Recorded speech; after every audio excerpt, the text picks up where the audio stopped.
ahí les digo a todos, muchas veces hay una presión familiar porque vas a estudiar algo que no sabes si te va a dar o no sabes a dónde te va a llevar. Pero si hago lo que yo creo, tengo que aceptar que puedo fallar en la decisión que tomé. Y no porque falle quiere decir que fracasé totalmente. ¿Cómo tengo que usar, no sé, una sartén, una olla, un cuchillo pequeño, uno largo, uno con dientes, uno liso? Todo eso quería aprenderlo yo.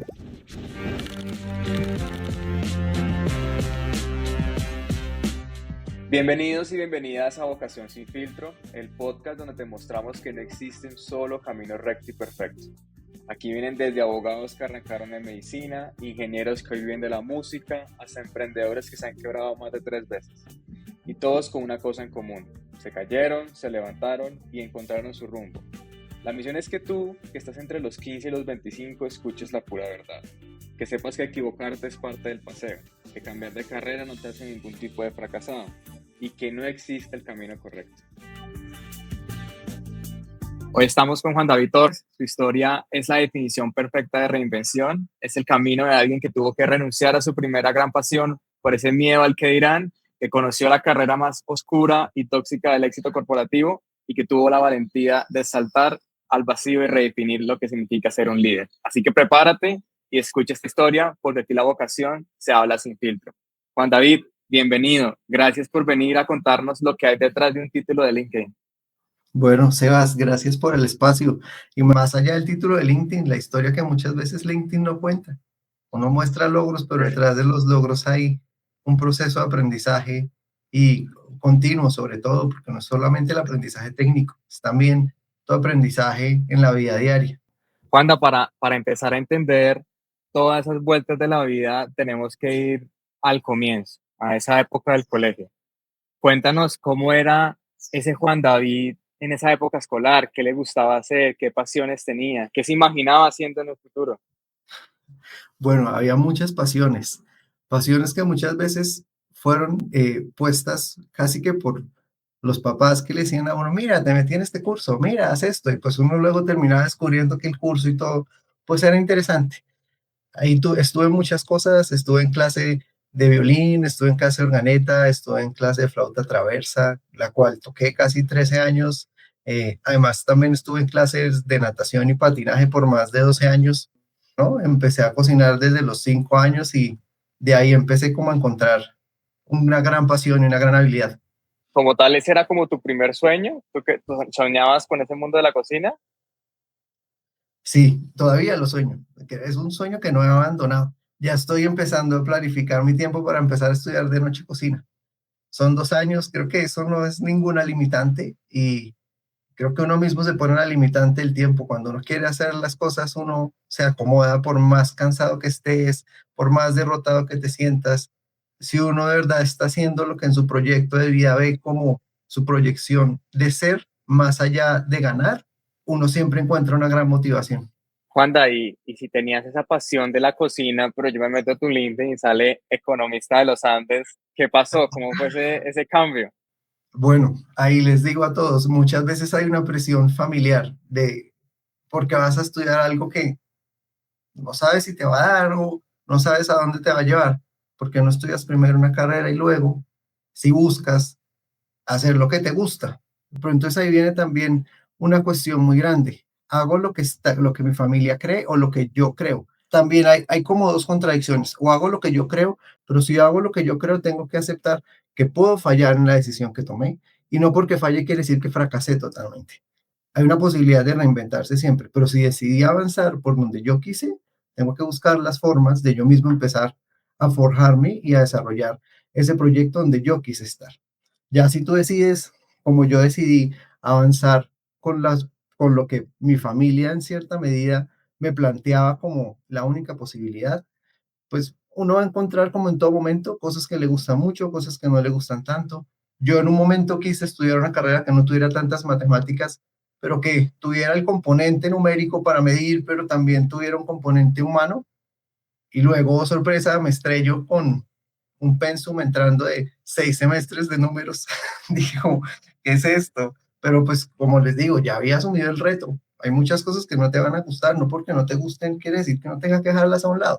O sea, tú soñabas con el tema de ser chef, tus papás te dicen, oye, quizás ese no es el camino, ¿tú cómo lo tomaste? O sea, ¿fue como estabas soñando y te quitaron el sueño de una vez? O cómo fue ese proceso? Bueno, fue un poco resignado, la verdad. O sea, como que al final yo ya tenía todo el plan, ya les había mostrado cuáles eran las opciones, siempre había querido estudiar en Cordon Bleu, más que todo porque siempre he pensado que cuando uno quiere hacer algo muy bien, la técnica es muy importante y la metodología también. Uno puede aprender muchas cosas empíricas y está bien, pero yo quería, si iba a hacer algo que tal vez no era lo normal, pues hacerlo muy bien. Y en el muy bien estaba, pues, introducirme y no aprender solamente a hacer pasta o no aprender solamente a hacer carne, sino detrás de hacer una buena carne, detrás de hacer una buena pasta, qué técnica hay, qué metodologías tengo que aplicar, cómo tengo que usar, no sé, una sartén, una olla, un cuchillo pequeño, uno largo, uno con dientes, uno liso. Todo eso quería aprenderlo yo para poder hacerlo muy bien. Y el mundo de la economía, en este caso tú me dices que querías unir como las humanidades y el tema de los números, pero ¿en tu familia habían economistas o porque ellos te recomendaron que esa podía ser la carrera? Bueno, aquí viene la cuestión de cuando uno se va a graduar del colegio y el significado de éxito que le plantea a uno muchas veces su entorno. Y, y el éxito muchas veces es gradúate de una universidad rápido, entra a una empresa, crece, gana mucho, compra una casa, tiene una familia, hijos y ya. Pero entonces, cuando ya tienes una familia, hijos, cuando ya llegaste al nivel máximo de una empresa, cuando tienes el salario que quisiera todo el mundo, ahora, ¿qué es éxito? Entonces, casi que terminé eligiendo economía por esa definición de éxito que a uno le meten en la cabeza en el colegio, pero pues luego uno en el camino entiende que el éxito va mucho más allá y no depende solamente de gradúate, ten una familia, asciende hacia arriba y llega a ser CEO. No, el éxito creo que es mucho más personal. Cada persona tiene la forma y tiene un proyecto de vida. Todos somos un mundo y un ecosistema totalmente diferente. Y esto también se lo agradezco a economía. Hubo muchos números, pero los números me permitieron entender que hay funciones con saltos y estas funciones con saltos tienen N posibilidades de solución y uno mismo es una función con saltos, porque no todo el tiempo uno está en su pico más alto o en su pico más bajo y no por eso quiere decir que no seas exitoso. Cuando ahí entras a economía en los Andes, ¿qué es estudiar economía para arrancar? O sea, tú venías con una percepción, pero luego te diste cuenta de algo diferente. Sí, yo tenía una concepción muy humana. Yo creía que economía venía muy ligada a la antropología y a la filosofía y un poco a cómo las personas toman decisiones, pero cuando entiendes que listo, sí, viene mucho en cómo tomamos decisiones y cómo entendemos una empresa, un gobierno, o cómo entendemos un hogar que toma decisiones que termina también siendo un modelo de empresa. Eh, Luego le meten números y todo se complejiza mucho, pero cuando entiendes que una decisión depende de un alfa que varía de 0 a 1 en la probabilidad, y esa es la misma forma en la que tú empiezas a tomar decisiones, toda tu forma de ver el mundo cambia. A ver, me estrellé muchísimo porque además llego a economía, el pensum era muy chévere, introducción a la economía colombiana, introducción a la historia económica. El primer semestre era introducciones y cálculo uno, donde me pegué el primer estrellón porque llego a la clase de cálculo uno y el profesor pone un ejercicio de una demostración en el tablero, es como demuestre que el límite de la función de f de x cuando tiende a cero es cero, tiene una asíntota.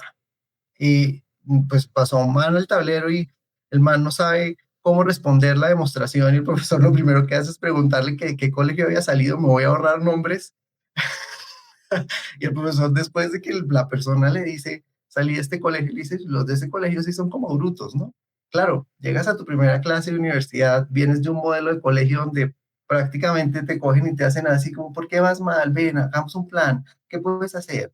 Y llaman a tus papás y viene la psicóloga y llegas con un profesor que de entrada casi que le dice a todo el salón, son unos brutos, aunque lo haya hecho con uno solo. Tenaz, y cuando te pasó todo eso, ¿seguiste por la línea de economía o quizás dentro de la universidad encontraste otra carrera o un, no sé, o un minor que te complementara un poco? Bueno, Aquí encontré dos opciones muy chéveres que además me ayudaron a sobrellevar los momentos en los que quise tirar la carrera, porque hubo muchos momentos en los que dije, ¿sigo o no sigo? Hubo mitades de semestres donde de verdad me planteaba la posibilidad de estudiar el siguiente semestre. Encontré una, una forma como de ver el mundo diferente y es periodismo. Periodismo desde la concepción del Centro de Periodismo de los Andes, que viene más allá de solo comunicar, sino comunicar con un sentido y comunicar con un sentido investigativo. Así que llevamos la noticia, pero no llevamos la noticia superficial, sino entendemos qué pasó con todos los actores dentro de esta noticia. Entonces es muy interesante esa visión, porque termina desligándose totalmente de lo que tú entiendes que puede ser comunicación social y periodismo. Es un periodismo investigativo y dentro de ese periodismo investigativo puede caber un músico, puede caber un economista, puede caber un médico, puede caber un ingeniero industrial, un ingeniero civil. Y también encontré diseño, que diseño me ayudó un poco con toda esta parte blanda que me encantaba de la cocina. Se lo agradezco muchísimo. En un punto decidí abandonarlo. Realmente no fue porque no me gustara, sino porque ya el tiempo que llegaba en la universidad me hizo empezar a replantear la posibilidad de avanzar un poco más en mi proyecto de vida hacia otras áreas, que era como empezar a ganar experiencia en el mundo laboral, porque si bien lo técnico te funciona, en últimas, la forma en la que lo aplicas es lo que te hace entender cómo funciona una herramienta. Y estos fueron dos minors que terminé haciendo economía con un minor de periodismo y un minor de diseño, pero hubo algo que le dio muchísimo sentido a mi carrera, que fue un voluntariado que hice desde segundo semestre hasta que me gradué. Te voy a poner números aquí, ya uno siempre aspira a terminar su carrera en 5 años, yo me demoré 8 años en terminar mi carrera. Muchas veces me lo cuestionaron. No fue por vago, fue porque de verdad hice muchas cosas, me disfruté la carrera muchísimo. Uno normalmente veía como 6 CBUs, yo terminé viendo un poco ¿no? de CBUs porque me interesaban, me parecieron muy interesantes, pero lo que de verdad le dio mucho sentido fue el voluntariado. En el voluntariado, sin necesidad de empezar a trabajar, empecé a aplicar muchas herramientas de contacto humano, casi que un liderazgo desarrollado en la práctica, pero un liderazgo con la comunidad. El voluntariado se llamaba Fenicia y lo que hacíamos era generar un espacio, eh, casi que nosotros decíamos que robarle jóvenes y niños a la calle. Trabajábamos con jóvenes de Las Aguas, Egipto y Fenicia, que eran 3 barrios del centro de Bogotá, y los apoyábamos en las tardes con hacer sus tareas, apoyábamos jóvenes desde segundo grado hasta 11 grado, y los que ya no, los que iban terminando sus tareas, pues teníamos un equipo que se encargaba de desarrollar actividades lúdicas. Entonces lo llevábamos a la universidad, encontrábamos espacios en los laboratorios para que los jóvenes vieran mucho más allá de lo que su entorno les permitía ver. Entonces desarrollamos un espacio muy interesante de abrir visión a la siguiente generación. Oye, Juanda, genial eso. Y ahí te iba a preguntar una cosa, un economista con un minor en diseño, periodismo, impacto social, ¿qué se imaginaba que iba a ser en el mundo profesional? Mm, Nunca, no me lo imaginaba, porque además tampoco te dan como el acompañamiento de carrera, como ¿y tú qué estás haciendo? Terminé casi que aplicando a todo, esperando a ver qué salía, y ahí terminé entrando en una empresa de publicidad sin saber nada de publicidad. ¿Cómo fue esa realidad de entrar a ser practicante? Porque el practicante le ponen a hacer de todo, que en tu caso en la agencia, ¿cuál era tu labor principal? Bueno, esto fue muy interesante porque hubo un momento en el que eh, en varias agencias la posición de Business Developer empezó a llamarse New Business para enfocarse mucho más en búsqueda de nuevos negocios, desarrollar productos con aliados o mejorar cuentas con crecimiento vertical, horizontal y o nuevas cuentas que ingresan a la compañía para hacer como un crecimiento en revenue de adquisición de nuevos clientes y crecer el portafolio.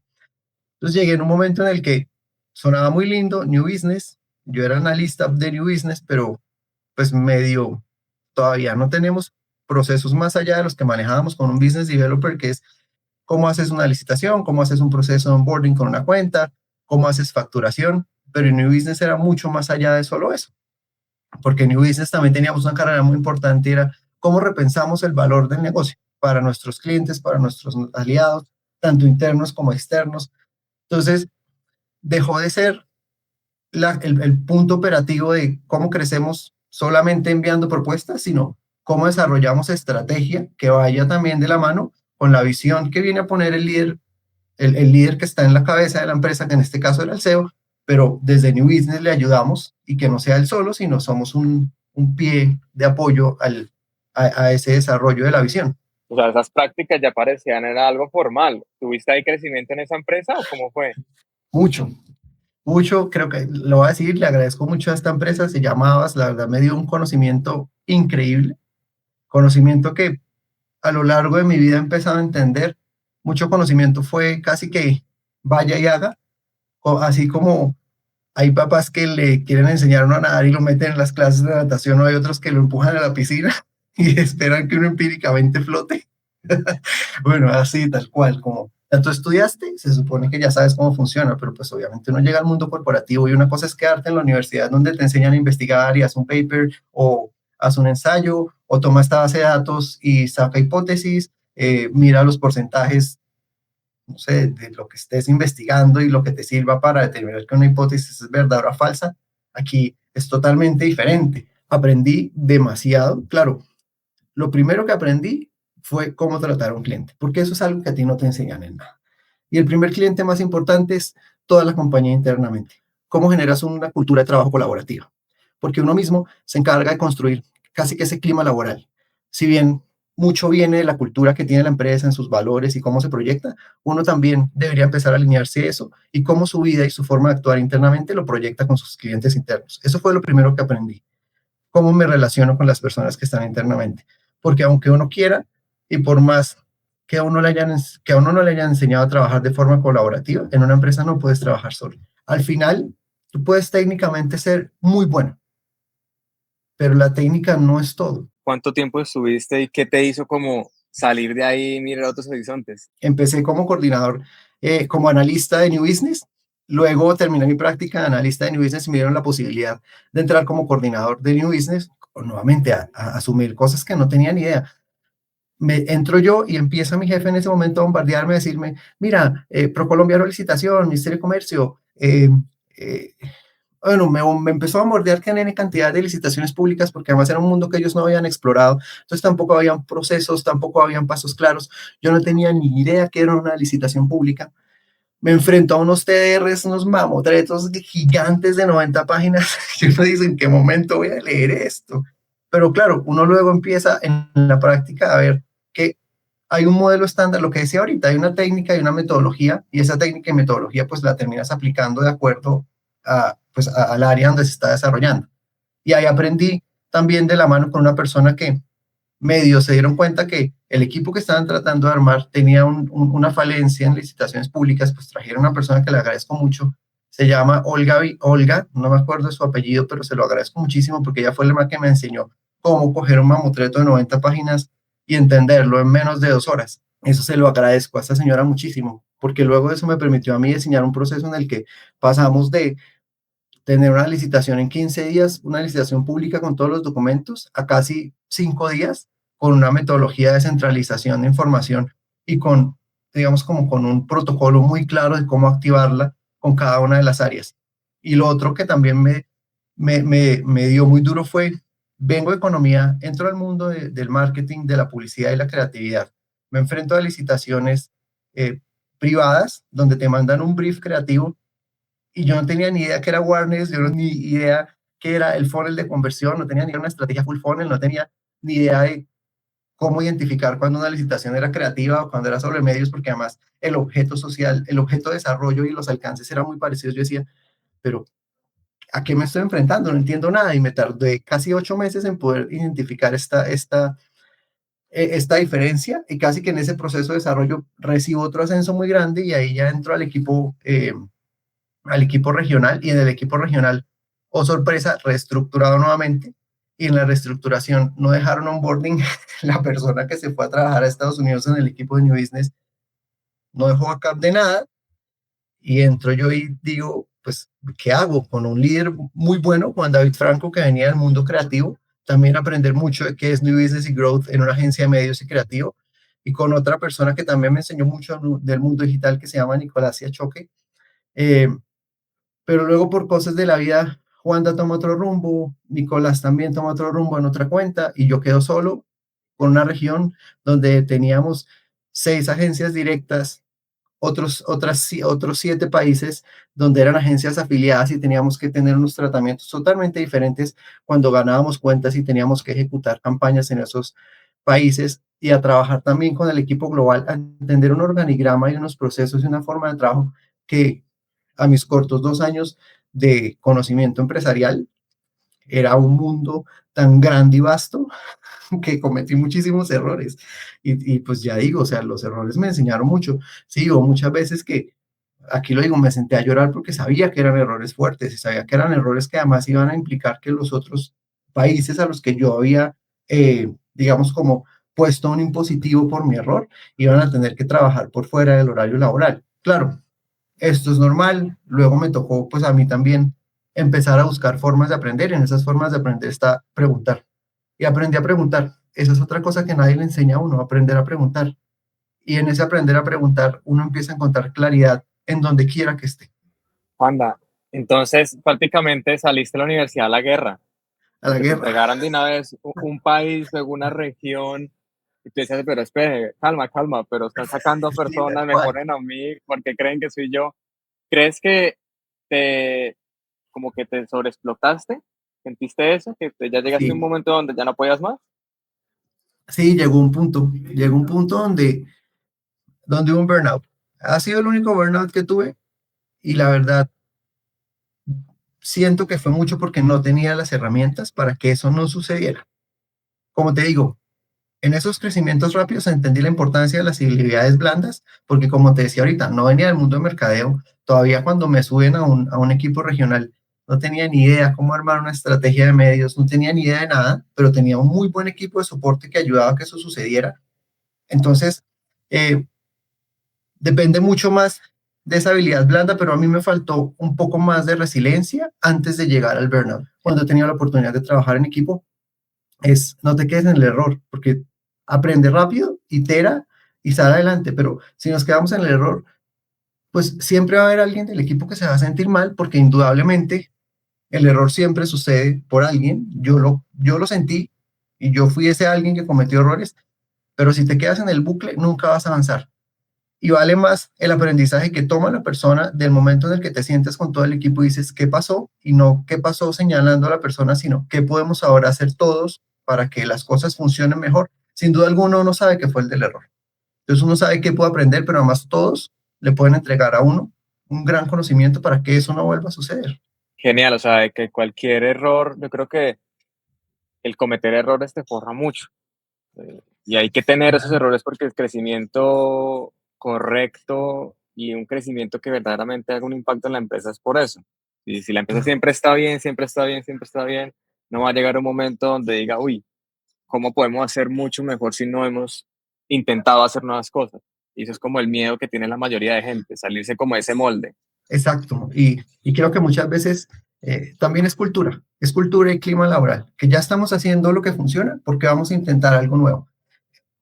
Lo vivimos mucho en la pandemia y la pandemia nos obligó muchísimo a adoptar nuevos procesos digitales, que ahora, procesos digitales y formas de trabajo, que antes tal vez se pensaban, pero quién sabe en cuánto tiempo más adelante, la posibilidad de ofrecerle mayor bienestar a un trabajador, de darle home office, la posibilidad de tener horarios de trabajo un poco más flexibles.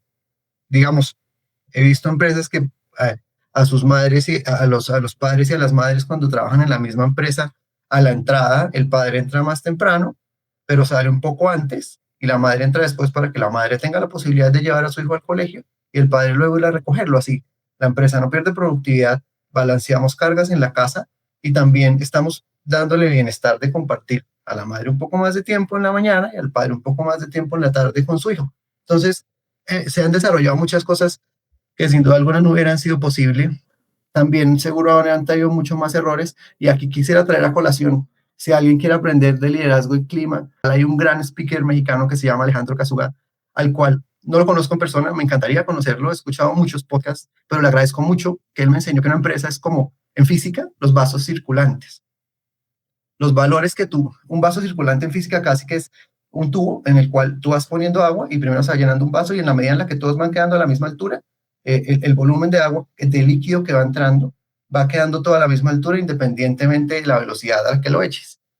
Entonces ahí él viene y dice, bueno, si yo empiezo a echar valores de crecimiento y a echar valores de equipo, la cultura y el clima se van a empezar a equilibrar. Pero esto depende mucho de los líderes de la empresa y también de cómo las personas que vienen en ese crecimiento para el ascenso empiezan a percibir la importancia de mantener esos vasos circulantes en ese equilibrio. Claro, la cultura siempre va a comenzar de arriba. Si el gerente o el CEO no quiere ser parte de, Exacto. no quiere ser parte de, las personas de abajo no van a sentir como ese compromiso, y lo que uno sueña con la empresa es que sus empleados se vuelvan embajadores de marca y que se apropien de la misión que tienen. Pero Juanda, entonces sales de la agencia y entras a otro mundo totalmente diferente, que es el mundo de emprender. ¿Qué te pusiste a hacer? Bueno, esto fue un salto al vacío, que ahora ese fue un error muy grande, no lo voy a negar. O sea, nunca saltes al vacío. A uno muchas veces le dicen, no saltes al vacío sin soltarlo seguro. Medio ves saltando al vacío a poquito. No lo hagan. Yo ya lo hice, me quebré en ese ejercicio de saltar al vacío. Fue un poco también casi que testarudez mía de decir, yo puedo, pues, ¿por qué no? Me salté al emprendimiento, fundé una empresa, fundé una fundación. Con la empresa desarrollamos un modelo de incubación muy interesante para apoyar emprendimientos rurales, pero más que todo emprendimientos rurales de jóvenes. Atacábamos, nuestro segmento inicial eran jóvenes de 9 a 11 y trabajábamos con alcaldías, con cooperativas, para ver de qué forma los jóvenes en el campo empezaban a verle un valor para desarrollar su plan y su proyecto de vida en el lugar donde habían crecido y que no vieran la necesidad de salir a la ciudad, porque la hipótesis que más pudimos identificar en ese primer ejercicio o en los ejercicios que tuvimos la oportunidad de hacer es, el joven sale a la ciudad y se encuentra con un mar que nunca había conocido, un mar donde sí hay oportunidades, pero no sé si lastimosamente o provechosamente para la gente del campo, muchas veces el nivel de educación no es el mismo. En un momento fuimos a hablar en una casa cuando estábamos haciendo todo el entendimiento del contexto y nos decía las señoras, pues yo a veces no quisiera que mi hija estudiara y terminara el colegio, porque ella se puede ir a la ciudad y empezar a trabajar como ama de casa. Y yo decía, pero, o sea, ¿hasta dónde la misma familia está limitando la visión y está cerrándole el mundo de posibilidades a su propio hijo?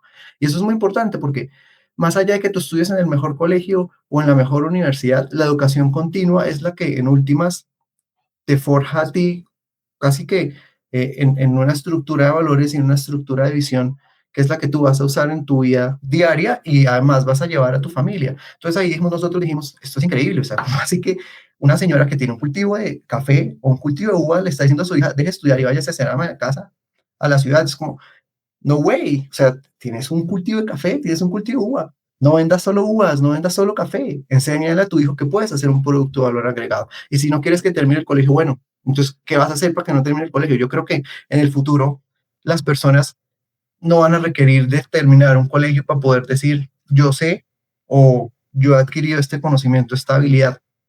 Yo siento que los modelos de educación van a tener que evolucionar y vamos a tener que dejar de pensar en grado de primero a 11 o de prejardín a transición. Y eso es justamente lo que nosotros queríamos mostrarle a la gente. Y lo logramos, fue muy satisfactorio. Logramos sacar 3 proyectos muy chéveres de ferias de la ciencia, llevarlos a presentar a Medellín, enseñarle a jóvenes de colegio cómo desarrollar vino, cómo empezar a abrir mercado, cómo entender un segmento, cómo construir un PIG, cómo entender que costo no es igual a precio.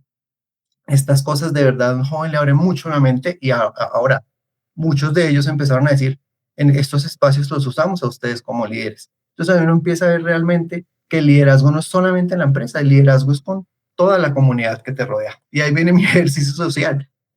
El liderazgo parte desde que sales de tu casa.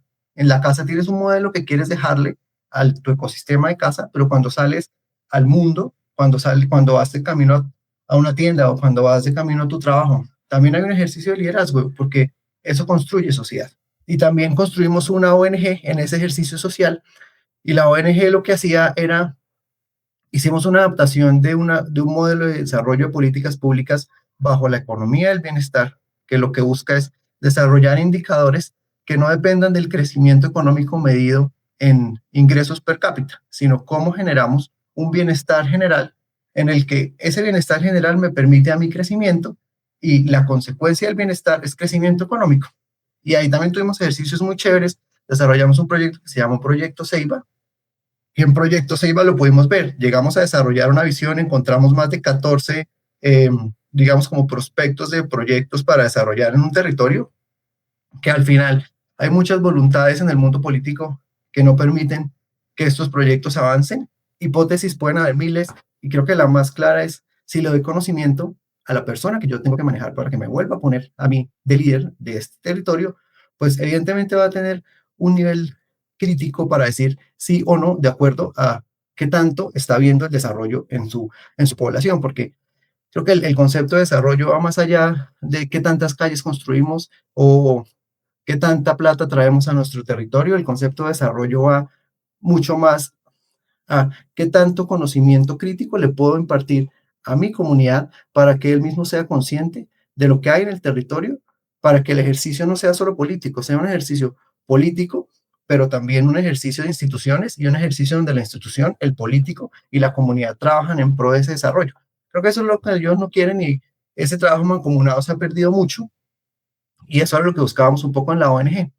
¿Qué sucede? Como todo en la vida, Eso te encontrar iba a un socio no es preguntar, fácil.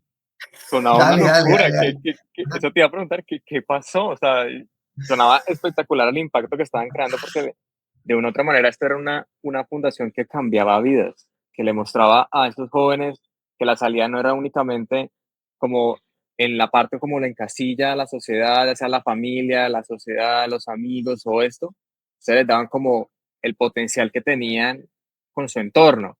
¿Qué pasó entonces? Un Bueno, problema de socios, un problema de habilidad, ¿qué pasó? aquí viene algo muy chévere. Construir una relación de socios es, yo digo que es como un matrimonio. Es exactamente lo mismo.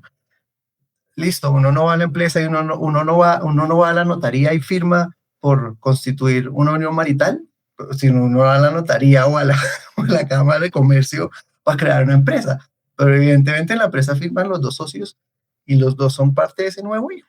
Digamos, en un momento las visiones pueden ser iguales, pero en otro punto de la vida pueden cambiar, y eso está bien, porque todos en la medida en la que vamos creciendo vamos teniendo objetivos de vida diferente, vamos viendo nuestra concepción de desarrollo y nuestro punto de oportunidades para el éxito de otra forma totalmente distinta.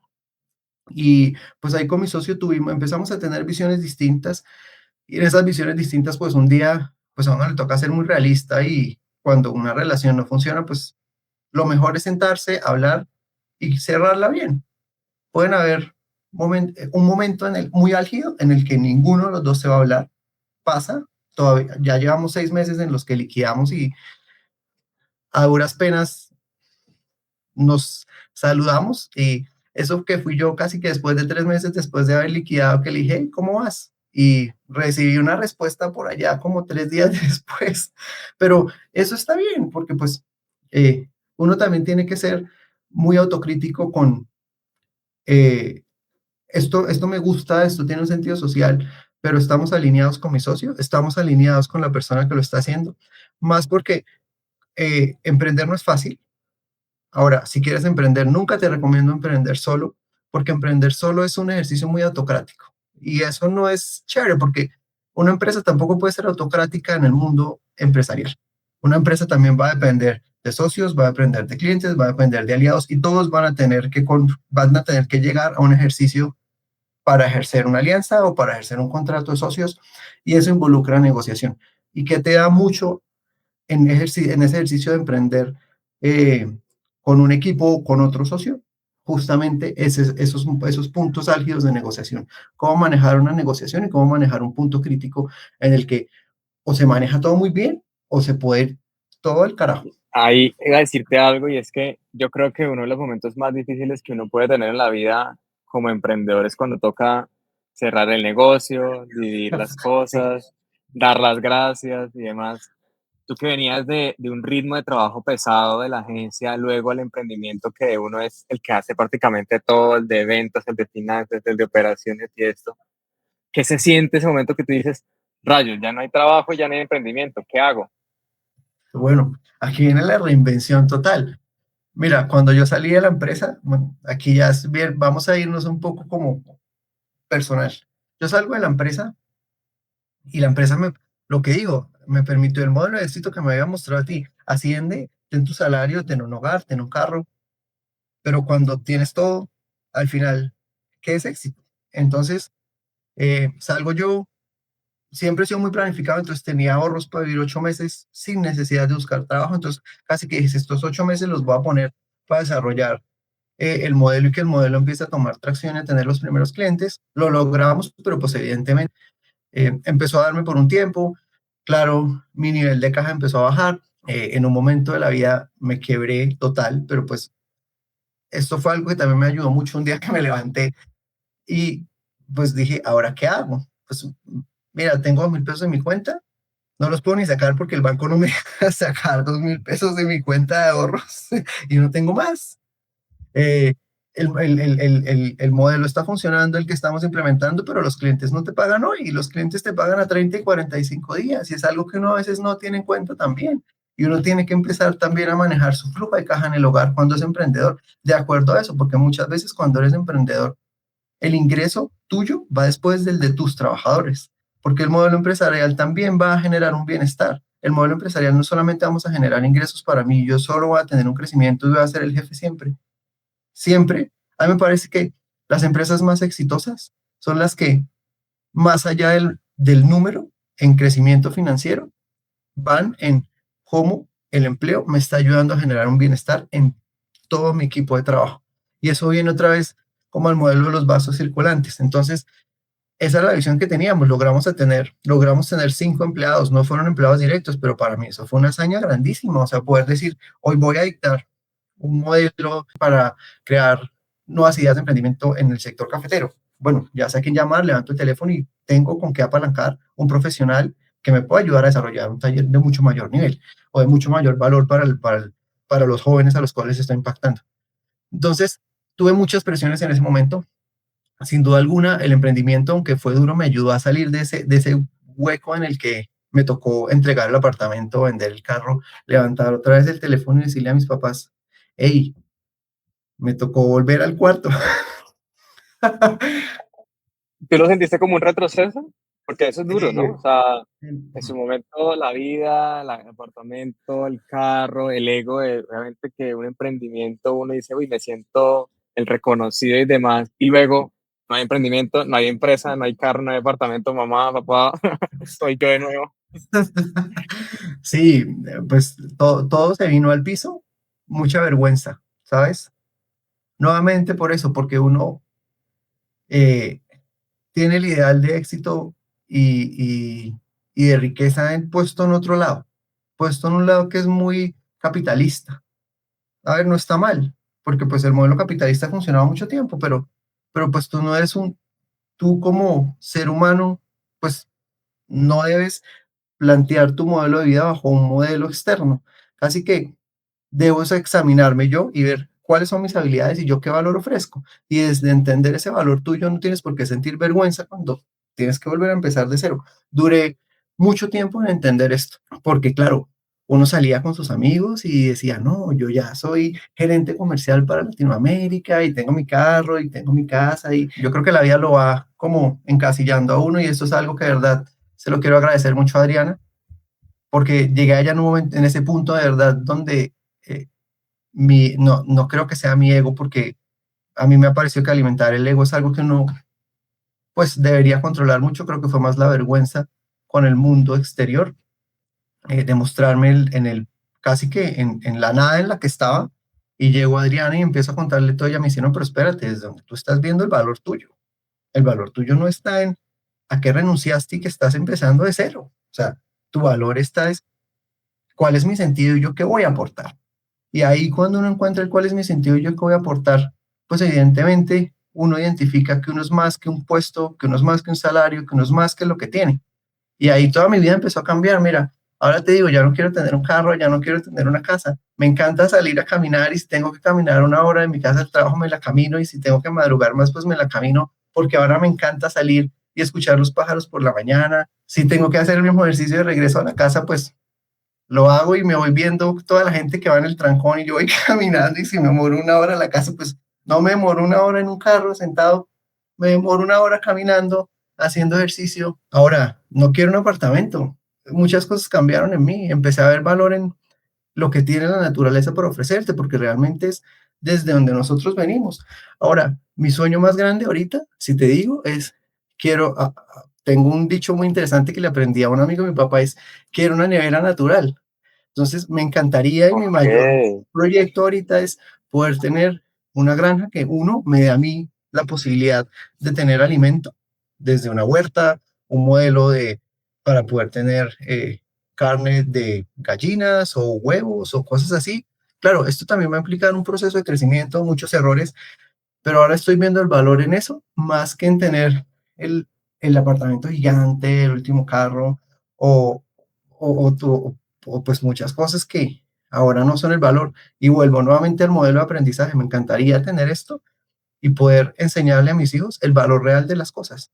Porque siento y he visto muchos niños que es fácil para ellos ir a un centro comercial o ir a un supermercado y ver una zanahoria, pero detrás de una zanahoria, ¿cuántos días hay desde la semilla hasta que sacó el fruto? Porque ahora con lo digital todo es ya. Entonces, claro, tú vas a un supermercado y tienes la carne, tienes la zanahoria y tienes la manzana, pero detrás de que esa zanahoria, esa carne y esa manzana lleguen a un a un supermercado, ¿qué está pasando? Ya los sueños que tienes son para ti mismo, ¿no? Antes quizás Ajá, el apartamento y el carro era para mostrarle al mundo el éxito que estabas logrando, pero por exacto. dentro estabas estallado en ese trabajo, haciendo un montón de cosas, trasnochando la salud mental para el piso y por ende también la salud física por el piso.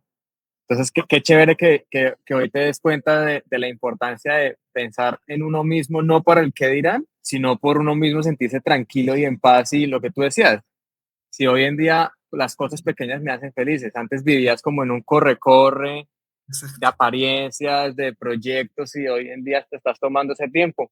Te iba a preguntar cuánto del emprendimiento cuando saliste, cuánto te demoraste en encontrar tu nuevo empleo.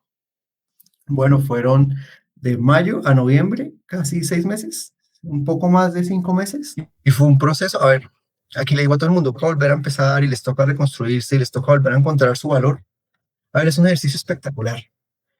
Uno muchas veces se frustra porque uno viene un corre-corre muy grande y ese corre-corre es culpa del desarrollo tan agitado que hemos tenido que uno también se deja influenciar y no es fácil no dejarse influenciar porque además no eres tú solo, son tus amigos, son tu familia, son la gente del trabajo, es tu empresa. Entonces, tratar como de voltear el switch y decir, no, espere, yo no voy a hacer ritmo, pucha, es duro. Y a veces todavía como que cuando hablo con mis amigos, mm, como que vuelvo como a medio intentar conectar, pero digo, no, espere, o sea, ahora vivo sin, ahora, pues sí, el estrés es igual, las responsabilidades en el trabajo van a ser iguales, pero uno tiene que aprender que todo tiene un ritmo y uno no puede ir acelerado, porque, a ver, esto es como cuando uno va en un carro a 50 o luego quieres andar a 120 en la misma vía que solamente puedes andar a 50, evidentemente va a llegar un punto donde te vas a estrellar y todo se va a volver nada, y eso fue lo que me pasó a mí. Eh, Luego entré a una empresa que me parece una nota. Llevo un mes en General Motors, también en el equipo de New Business. En tecnología, la tecnología me apasiona. Nuevamente, estoy en el mundo acelerado, intentando no acelerarme como al mundo, porque además Vas la con buenos tecnología viene frenos. así. Ajá.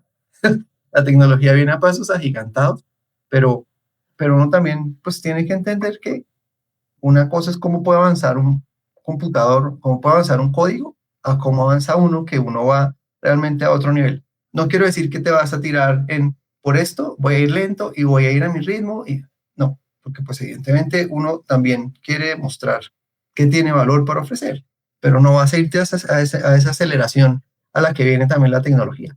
Sé parte de ese momento de desarrollo, sé un motor para que ese motor de desarrollo logre implementarse, pero no adoptes ese modelo acelerado porque no te deja nada. Yo antes no veía el valor de lo que te decía, de salir y escuchar pájaros, de salir y ver árboles.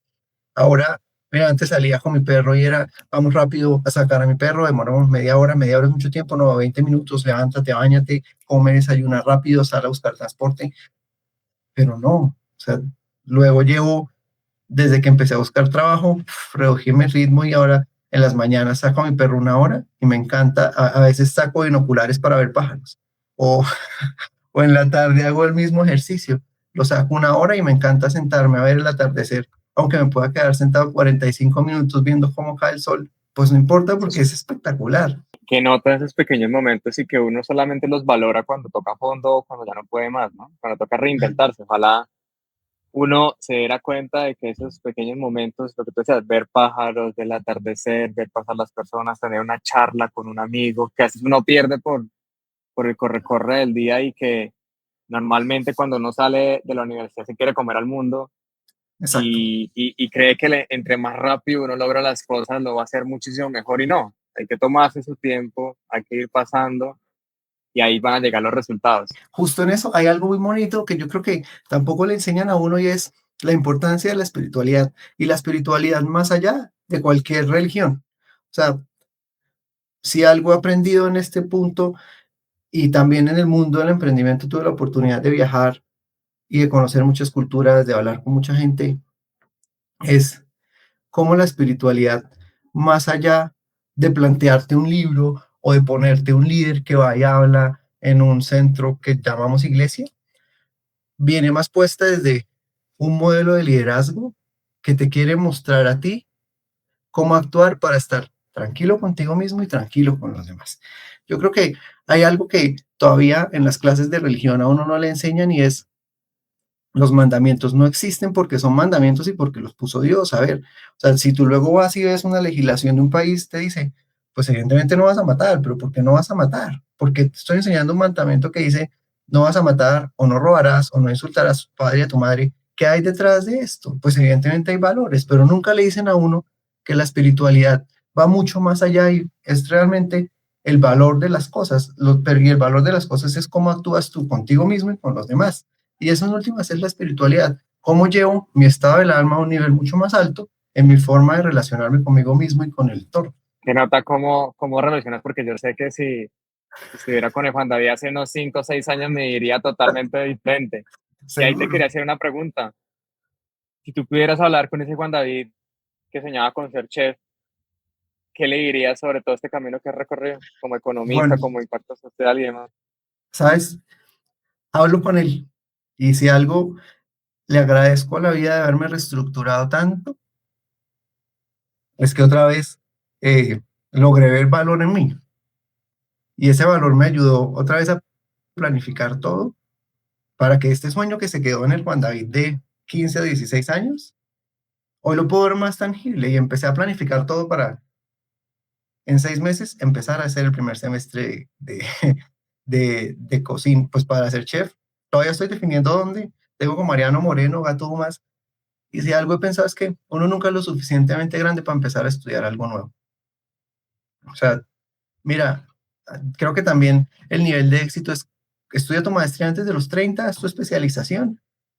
Y lo hice 2 maestrías y una especialización, pero pues en la carrera de todo pues ya cumplí 30, ya tengo un posgrado, ya tengo 2 posgrados, tengo un pregrado, tengo una especialización, pero pues fue una carrera que al final terminé corriendo solo, porque me estrellé y me tocó empezar de cero, volverme a reconstruir. Pero valió toda la pena, mira, o sea, Toda la pena, no, ya no te lo voy a negar.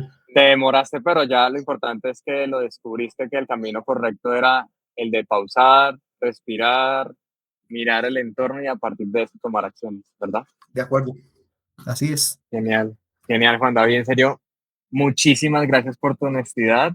Tu historia nos recuerda que siempre hay que priorizarse, que la salud mental y el corre-corre son cosas que tenemos que revisar en su día a día.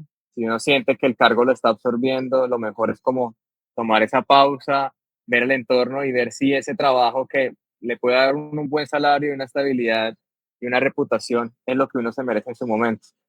Entonces, te agradezco Sí. por este espacio y espero que toda la gente que escuchó les sirva también como para tomar ese tipo de reflexión. No, Sebas, pues muchas gracias. Igual, cuenten conmigo si hay algún espacio donde quieran que hable con personas o que quiera que de verdad cuente esto como un modelo de me reestructuré, por favor háganlo. O sea, y nuevamente acabas de decir algo muy importante tú también. Si piensas que el trabajo no es, no lo reflexiones solo. Nuevamente digo, uno es como este ejercicio de eh, interactuar en comunidad. Muchas veces la visión de una persona que tal vez puede estar un poco más con experiencia, cuando tú te sientas y le dices, mira, me siento así, tal vez esa persona te puede eh, hacer ver las cosas de otra manera. Por eso es que siento que, aunque tu jefe tenga un cargo superior, uno debe tener un respeto, pero nunca verlo desde arriba. Míralo como un par, porque él también te está dando mucho conocimiento. Mantén respeto. Que exista un organigrama no quiere decir que todo el tiempo tengamos que estar con la estructura vertical. A ver, hay buenos jefes, hay malos jefes, esto le va a pasar a todo el mundo. Tal vez si tienes un líder que no te va a escuchar de la misma forma, pues busca a alguien que sí te escuche de la misma forma. Recursos humanos muchas veces tiene un equipo que te puede apoyar cuando sientes que no sabes para dónde vas. Las empresas también a veces tienen apoyo psicológico cuando sientes que tienes este inconveniente. Entonces, si algún día alguien lo llega a sentir y no tiene ni idea, Cresco es una gran ayuda. Yo ya fui, toqué allá a la puerta y me dieron un apoyo muy grande. Aprende el no, aprende que si fue un error o no fue un error y busca ahora dónde te vas a reinventar y vas a encontrar el valor que estás agregando.